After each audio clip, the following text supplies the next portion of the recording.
So today I'm really glad to welcome Claire Stay from Stay Fit Physiotherapy. Hi Claire, how are you? I'm good, thank you, Roland. Yeah, how are you? Yeah, really good, thanks very much. Great to have you on, really excited to hear about your story so far. We're going to do a bit of Q&A session today and hear about everything you've been doing with Stay Fit Physiotherapy over the last few months and where the business is going. But yeah, so perhaps we start off with how have the last few months been for you? Very different, like everybody else, particularly with things being like a hands-on business and very much having to do and enjoying manual work and helping people get back to what they want to do, to then switching online. For someone that's not very computer literate, that's been a challenge in itself. Hadn't heard of Zoom or any other sort of video meet-up sessions until lockdown hit, so it was learning all of those things to get online and still serve people and help people out as best I could do, really. So yeah, it's been very interesting. Yeah, we've all suddenly become Zoom experts, haven't we? Yeah. Yeah. It used to be a novelty to us Zoom meeting. Now it's just every day, 5 times a day at least. Yeah. So actually tell us a little bit about sorry, go ahead. So we seem to have a delay on the line today. We seem to be, I promise me and Claire are both sort of in Medway, but it sounds like I'm in Australia and she's in America. So we'll work through that, so don't worry about that. But perhaps, Claire, perhaps you could tell us about your journey sort of before Stay Fit Physiotherapy and sort of your training you did and where you've been before and what led you up to actually starting Stay Fit. Yeah, so a long journey. I've been a physio for 17 years now. Which always surprised me whenever anyone asks me how long have you been doing it, but I still enjoy it. I still wake up looking forward to going into work, and I think that's the biggest thing that I'm grateful for. But my journey started, and the reason for getting into physio in the first place was before I chose all my GCSE options. Unfortunately, my mum was involved in a rather bad car accident, and long story short, needed an awful lot of physio to get herself up and going again, and a lot of rehab.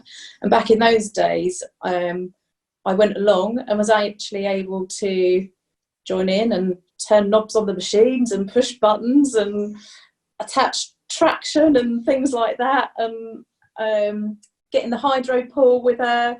So the physio that she had was very engaging, really enthusiastic about their work, and that just ignited it really. And to see what difference it made really just sort of made me think, right, that's where I want to go. And then sort of other family members needing things as they cropped up. So my dad needed treatment, I'd go along with him, and again I'd be learning new things, seeing new things. So that's what started it. And then I sort of honed in on what GCSE options I needed, A-levels, college, then along to uni for 3 years to get my physio degree.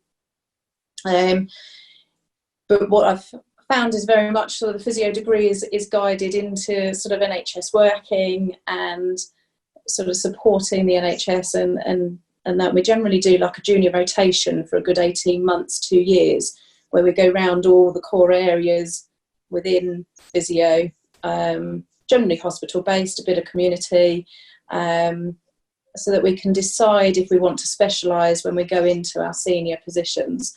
Now for me, the speciality side of things of women's health came in when I was actually at uni, and was sent on a couple of placements for women's health, albeit not the full extent at that time, but a lot of it I got to see, and it just intrigued me as to a very different world of physio. And then it was just developed from there really. So then I went into my senior position, trained in all my women's health work. But with physio, the training never stops. You know, new things come out. We don't use traction anymore, which I trained to do. Shortwave diathermy, you know, heating tissues up, all that sort of thing. Again, we don't tend to use that. And now it's changing again. So people that are coming through from their physio degree, other training's been really quite different and varied. But it's sort of continuously learning. I worked for probably about 6 years or so in the NHS, and then had the opportunity to go and work in a private hospital in Maidstone. where I just grounded things and worked inpatient and outpatients. Again, just developing myself. Worked there probably again for another 5 years.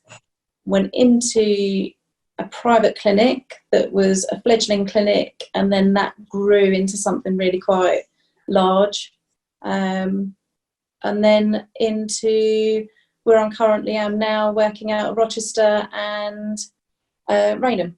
So I took the leap a couple of years ago to go self-employed, and sort of my passion's always been there to sort of grow and develop. And I think, you know, it's probably taken me on a path that initially I probably didn't even contemplate doing, but really grateful for the opportunities that have been presented to me and allowing me to grow and develop in what I want to do. Yeah, that's great. It's great you get to practice in your family as well, so that continual development, all these new techniques. Yeah, I don't know. Do you still practice on them? That happy though, because it generally involves quite a bit of pain. So they used to dread me coming back from uni with my new techniques under my hat and saying, "Oh, let me try this on you," and it was generally. I've seen your dad. Your dad looks pretty fit and happy to me. He did a lot of work for us at Dragon Co-working, ripping things out, and knocking down walls. So yeah, he looks pretty fit to me. yeah. But they've experienced the sometimes the pain that comes with physio life. So with Stay Fit, I mean, how did it get started, and what was the big trigger that made you actually want to start your own business? Oh, do you know what? It just sort of happened. It was support from family and friends. Like I say, I went self-employed, and it's just been from there. And I want to develop.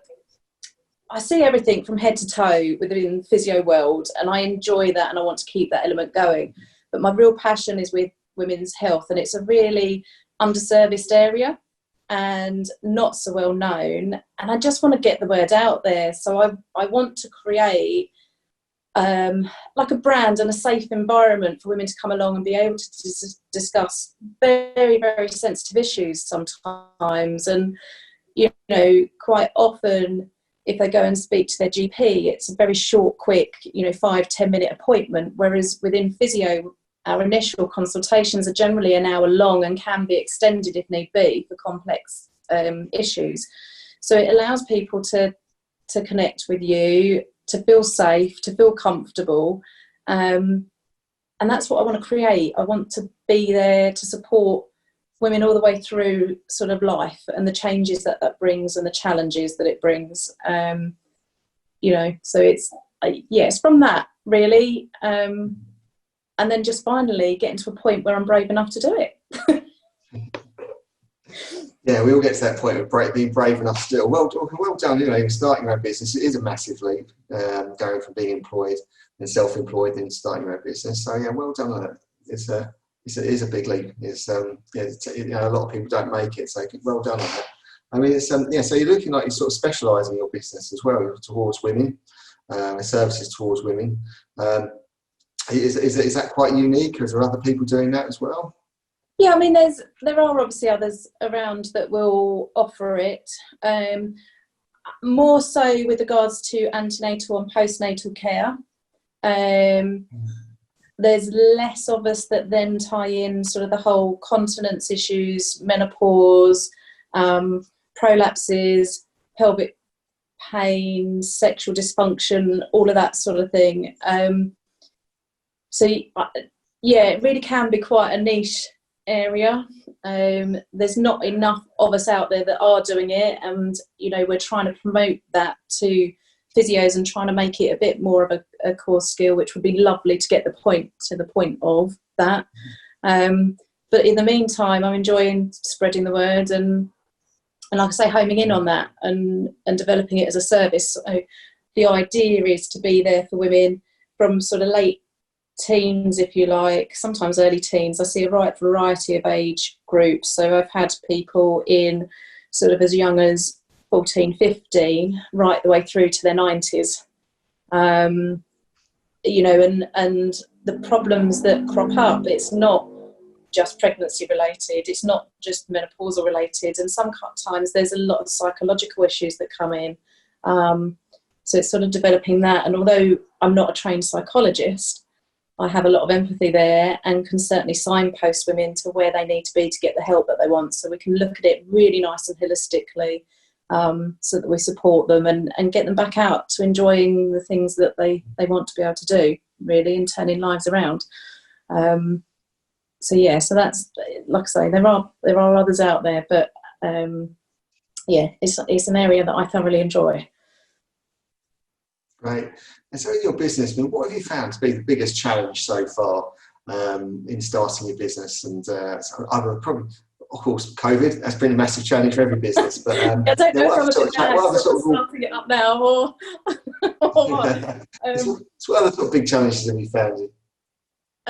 So it's getting the word out there, because, like I say, coming from an employed background, you're under other people's umbrella, you're generally within sort of hospital environments, so again, people don't really realise that they can come in and sort of see you and self-fund. So it's the getting out there and putting myself out there, networking, that's a completely new realm to me as well. Not just because it's online, it's, I did, just before COVID set in, go to a couple of face-to-face networking sessions. But again, it's very different because we're trained to come into, like I say, generally NHS working, coming out privately, and certainly there's no business training involved. It's getting your head around, policies, procedures. It's especially with COVID, making sure that I'm providing the service but doing it safely, so I'm not putting any others at risk. So I'm getting used to wearing my lovely plastic aprons and my rubber gloves and face masks and everything else. But do you know what? Whatever it takes for people to feel safe, to feel comfortable coming in, to get things sorted. And I think that's one of the biggest issues that come out of COVID is stories I've heard time and time again, is that they've not really felt like there was that support for their health and their well-being, and a lot of people have struggled with all the changes that have gone on, which brings about physical problems. So although there's that sort of mental element, there's physiological changes within the body that will occur because of those changes in hormonal balances and everything else, with stress, anxiety. It predisposes you to more injuries. Then obviously people have gone out and decided to take up running, cycling, but they've gone into it cold without all the right advice because it's been quite limited. So picking up injuries left, right and centre, setting up home stations, working stations, again, seeing loads of people coming through with neck, back, postural problems because of not having appropriate setups at home. So starting a new business, coming through lockdown and just expanding. Like I say, I've been working out of Rochester, which I've thoroughly enjoyed doing and still enjoy doing.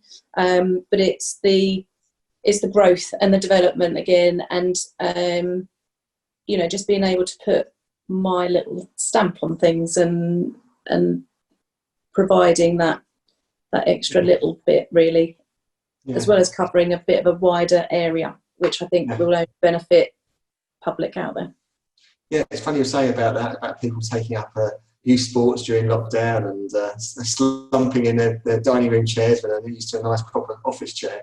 And I did think actually at the beginning, there must be loads of injuries in DIY and things, but people are at home and they're not doing things properly. Yeah, so he's back that up. It's funny you should say about marketing as well. I mean, marketing, I think a lot of businesses, when they first start up, especially people they're really good at what they do, like you, but they've never had to do any sort of marketing at all. So I think a lot of businesses do really struggle with that, and I suppose you're quite lucky because in the family you do have a full spectrum marketing company at your disposal with your sister, don't you? Absolutely. Although I think their patience have been tested. Do you know what? They've been wonderful. They do have so much patience, and I am in the fortunate position that they've been able to give me a lot of understanding and knowledge in the area, but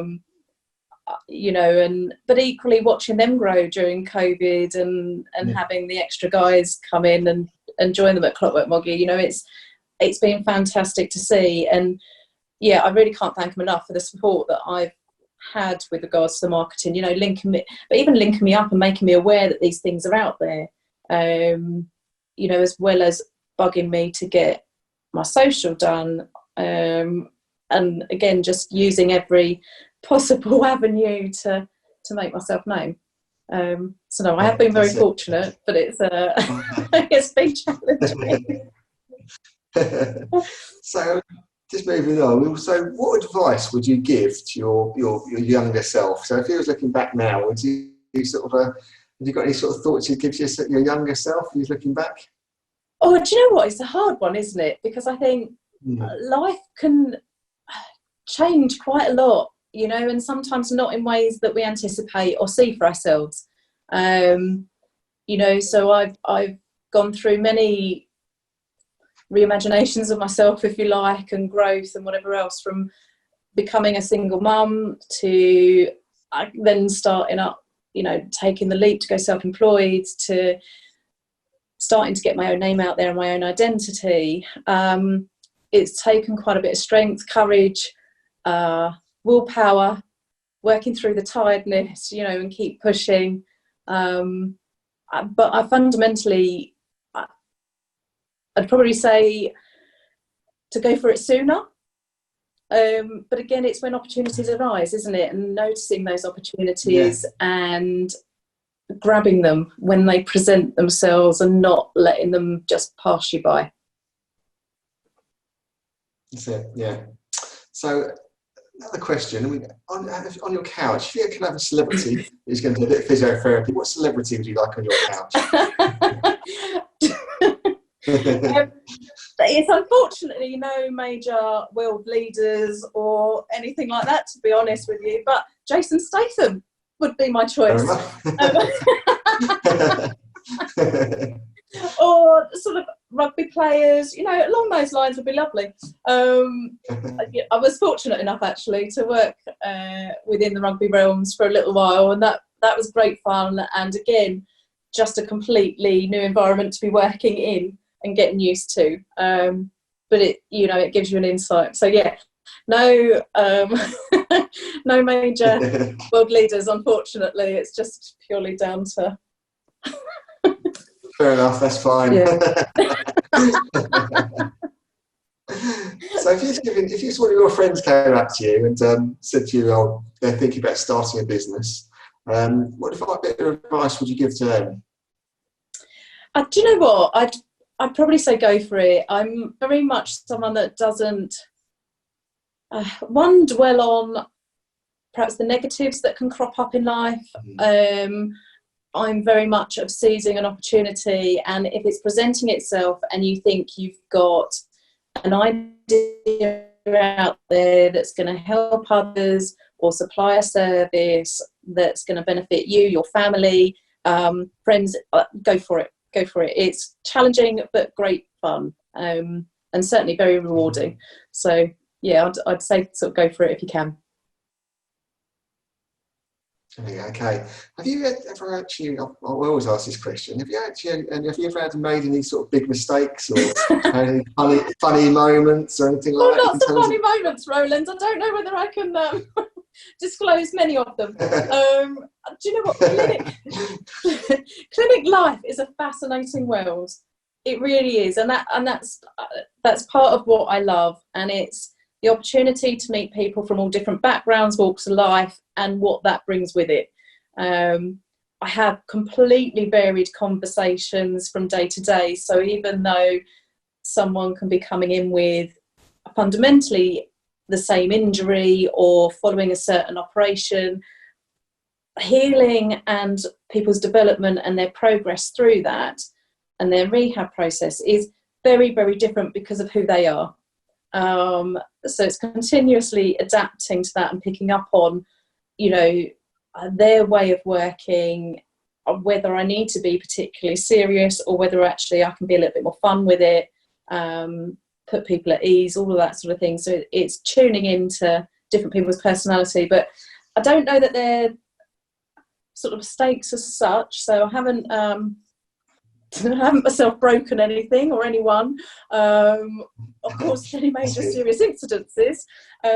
But things like, oh, goodness me. So when I was training, I was sat alongside someone on their bed in the hospital, and we were looking at standing up, and they needed assistance in standing from the bed. So when at that time, we'd sort of sit there behind them and would support them and come up with them. The person in question actually wanted to go to the toilet, so we were getting ready and prepped to get them there. We just didn't make it, and sat alongside someone on the bed, I was suddenly aware of a very wet, damp patch coming through, and ended up needed a complete uniform change, and heading round to scrubs and getting an alternative uniform to wear for the rest of the day, which then posed people to ask me an awful lot of questions for the rest of that day. Other things I've had to do to encourage people to get up and rehab is to chase rabbits out of a ward. Believe it or not, killer rabbits. So again, something that you don't get trained to deal with. But at the end of the day, I was then able to get that lady up, get her rehabbed, and start her journey to getting back home again. And supported living, obviously. But you sort of do these things. To this day, I still don't know whether she was just having me on, to be fair, and just enjoyed seeing me running around, clapping my hands, trying to chase off rabbits that I couldn't actually see. So it's presented some fun things. Yeah, and having people sing answers to you rather than just talking. And then calling you lots of names under the sun as you're inflicting a bit of pain. Brilliant. So what's the future for Stay Fit Physiotherapy? You've got any new treatments coming up, or anything that's sort of new in the industry that you're going to be concentrating on this year? Yeah, do you know what? I'm really excited, actually, because although COVID's brought about challenges, it's equally brought about opportunities. So a lot of sort of training, CPD development has gone online, which has meant I've been able to tap into things that would probably be a little bit more of a mission to get to and sort out.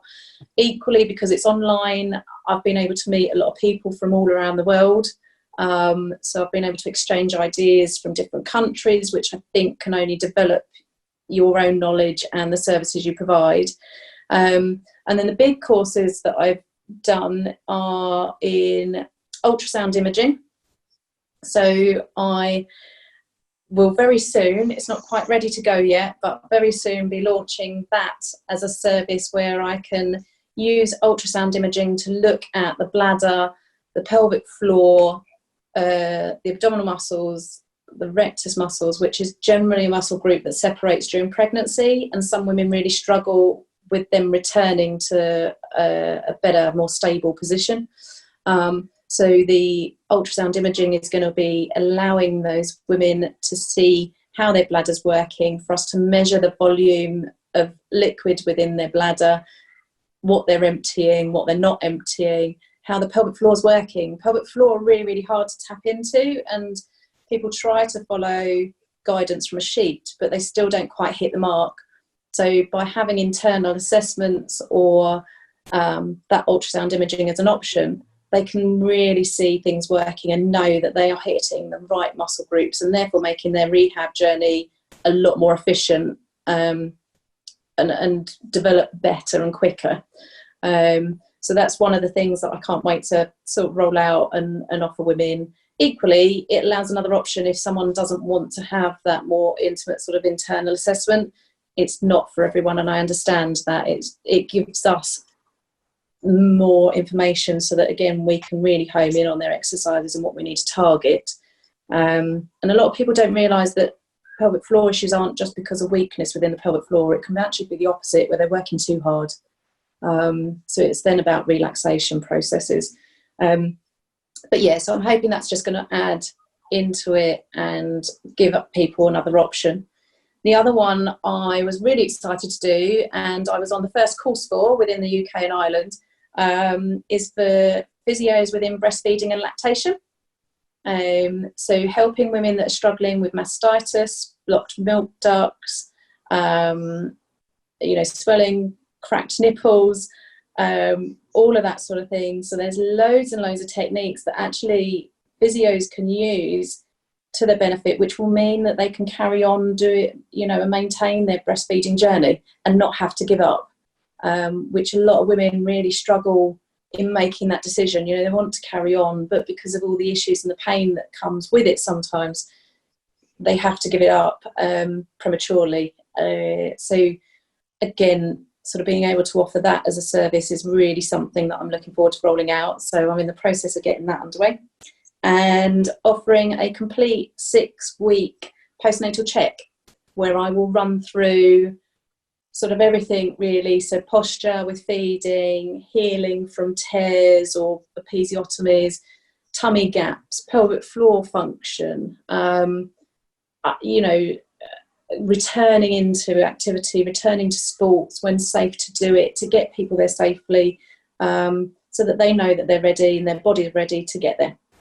So they're the big key things that will be coming to Stay Fit Physio soon.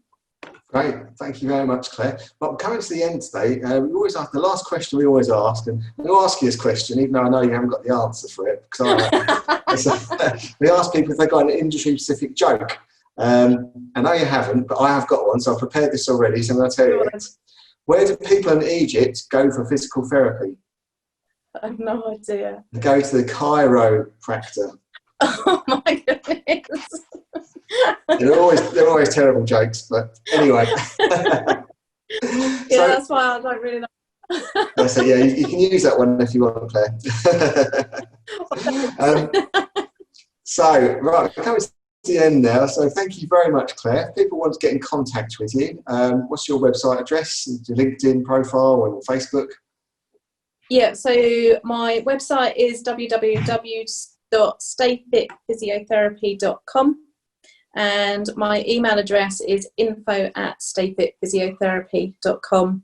And my telephone number is 077 166 50612. And I really don't mind if people just want to either pick up the phone or send me a private message. I am on Facebook as well. Instagram's coming soon. And I'm on Twitter, again, under Stay Fit Physio.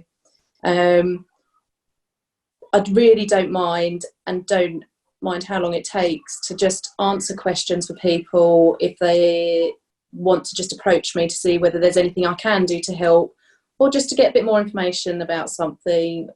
It's really not a problem, and I'd rather them do that and have a couple of minutes, or however long it takes really, to put them at ease and see whether it is something that we can help them, or equally point them in the right direction of getting the help they need. Excellent. Yeah. Thank you very much, Claire. Well, thanks so much for coming on today. I really appreciate it. Like I think I've said to everyone, if anybody else fancies coming on Lunch and Learn, please just drop me a message. Other than that, please have a good week, everybody, and we'll see you again in September. Thanks very much. Bye. Thanks, guys.